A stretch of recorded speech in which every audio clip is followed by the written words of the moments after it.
Good morning, ma'am, sir. Aray! Ay, aray, aray, ay. Ano ka ba? Bakit hindi ka nag-iingat? Kaya aga-aga sinisira mo araw ko. Umalis ka sa pagkumuka ko, aabutin ka talaga sa akin. Labas. Bebe loves ko, punta naman tayo sa tropa ko. Isa rin yun sa negosyo ko. Yeah. Maglabas lang tayo ng 50,000, maglibang lang tayo. Okay lang ba sa'yo, Bebe loves ko? Bebe loves ko, ikaw pa ba? Kahit saan ka magpunta, sasama ako sa'yo. Ganyan kita kamahal. Hey, you guys lose? I have to get all of your money. Bebe loves ko, hindi ko napansin yun. Sabi niya may luslus ka daw. Pero hindi ko naman nakikita sa'yo, wala ka namang luslos. Diba? Ibig sabihin ng lose, talo tayo. Hindi lus-los sa aking ari. Baby, salamat sa isang mabilis, ha? Sapat na ba sa'yo 200,000 for this week na allowance? Oo, sapat na sa akin to. Pag kinulang, tawagan na lang kita. Araw-araw kita namimiss. Alis na ako, ha? Ingat ka. Bebe loves ko, bakit ka nakasimangot? Bakit ka galit? Dahil talo tayo ng 50,000, tapos pinagtawanan mo pa ako nung sinabi kong may lus-lus ka. Kasi akala ko yung lose ay lus-lus-los. Huwag ka nang magalit. Sige, puntahan natin ang anak mo, subukan natin kunin ulit. Ay, sino ka? Anong ginagawa mo dito? Parang wala naman dito si Berto, ah. Magnanakaw ka, no? Hindi, taga dyan lang ako sa kabilang bukid.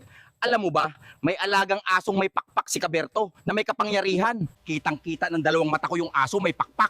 Pero mayroon akong kasama na makakapagpatunay dyan na ginamitan kami ng magic ng aso na yan. Hindi ba kayo nagtataka? Yung barong-barong na bahay na kubo ni Kaberto, naging modernong kubo, di ba? Hello? Sino to? Kanino mo nakuha ang number ko? Gob, si Chisto, anak ni Mosa. May gusto lang akong sabihin tungkol dito sa nabili niyong lupa. May mahika dito sa lupa nyo. Si Kaberto, may alagang aso, may pakpak. Kitang-kita ng dalawang mata ko. Tinahulan ako, kumaripas ako ng takbo, pero kitang-kita ko to. 5 kaming makakapagpatunay niyan. Nandito kami sa gulayan, tapos bigla kaming nag-teleport at napunta kami sa Barangay Hall. Ang layo ng bahay ni Kaberto ay 30 kilometro mula Barangay Hall. Huwag mo akong pinagluloloko, ha? Patunayan nyo sa akin yung sinasabi nyo.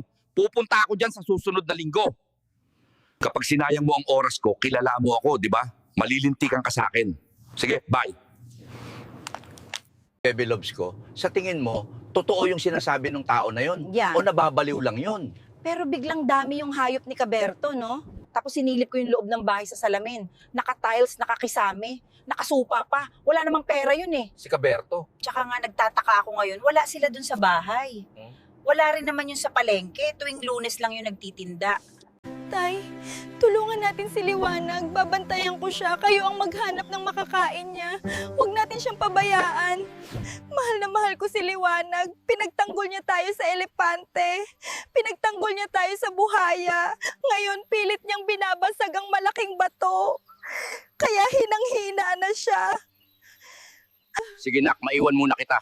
Maghahanap lang ako ng pagkain ni Liwanag. Mag-ingat kayo dyan.